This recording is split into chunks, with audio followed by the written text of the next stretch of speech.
Hello મારા ભાઈ કેમ છો? બોલન ભાઈ કેમ છો? પહેલા તો માફી માંગુ છું કે મેં ચાલુ એપિસોડે તમને ફોન કર્યો છે અને મારા ગુજરાતના બધા ઓડિયન્સ તમને સાંભળવા માંગે છે. અને બાપુ બોલેગા અત્યારે ચાલુ છે. બાપુ બોલેગા માફી માંગવાની તમારો હક છે ભાઈ પતલાલ. વાહ મારા ભાઈ વાહ.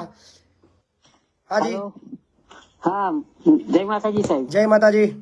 પ્રવીણસિંહ ઝાલા બોલું, ચકલાસેથી સાહેબ. બોલો પ્રવીણસિંહ.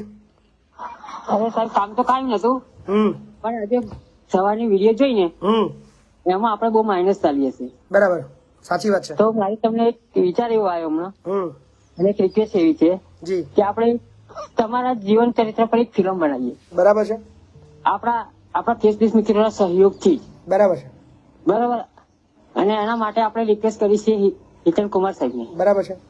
તો આ આઈડિયાથી આપણને પછી શું આપણા રોકાયેલા જે આપણા સહકાર મળે છે, બરાબર છે, એ જ પૈસાનું આપણે સંકુલમાં વાપરી શકીએ છીએ. બરાબર, સાચી વાત છે. એટલે આવું કરી શકીએ, 100% કરી શકીએ. અને જે થતું હોય તો સાહેબ કોશિશ કરજો. ના ચોક્કસ, બરાબર, 100%.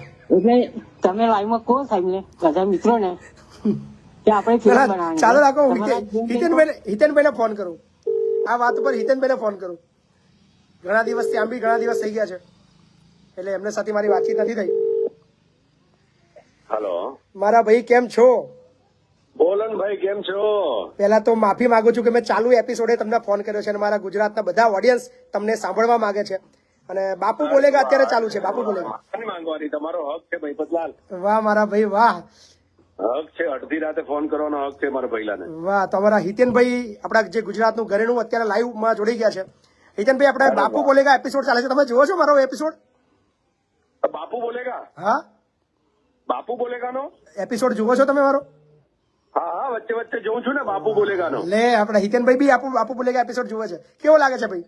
હા હા, બહુ કરેક્ટ. તમે જાહેર પ્લેટફોર્મ નો બહુ કરેક્ટ ઉપયોગ કર્યો છે.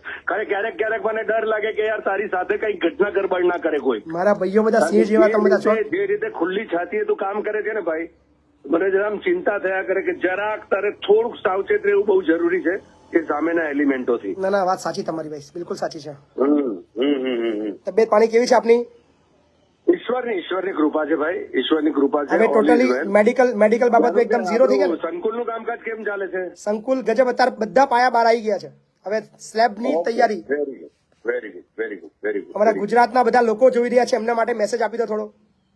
બસ હું એટલું જ પ્રાર્થના કરું ગુજરાતના દરેકે દરેક, ગુજરાત નહીં વિશ્વભરના ગુજરાતીઓને, કે શિક્ષણ એ જ કલ્યાણ. એ જે મહિપતસિંહ અને અમારા બધા મિત્રો જે પણ તમારા સુધી પહોંચાડવાના પ્રયત્ન કરી રહ્યા છે, એની અંદર તમારું નાનું યોગદાન.